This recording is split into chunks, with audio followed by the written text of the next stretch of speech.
இயேசு கிறிஸ்துவும் நானும்.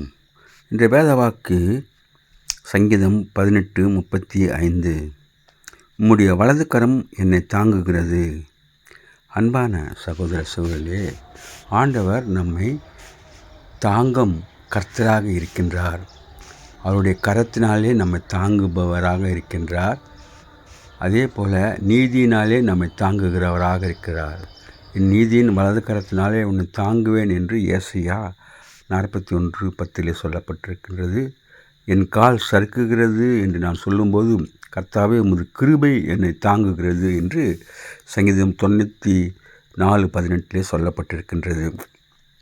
உமது இரட்சணியத்தின் சந்தோஷத்தை திரும்பவும் எனக்கு தந்து உற்சாகமான ஆவி என்னை தாங்குகிறது என்று சங்கீதம் 51:15 சொல்லப்பட்டிருக்கின்றது. வசனத்தினாலே தம்மை தாங்குகிறவராக இருக்கின்றார். சகலத்தையும் தம்முடைய வல்லமையுள்ள வசனத்தினாலே தாங்குகிறார். Have a blessed day. God bless you. Take care. Be safe. Give heart to God, your hand to man. Subscribe, like and share it. Thanks for watching.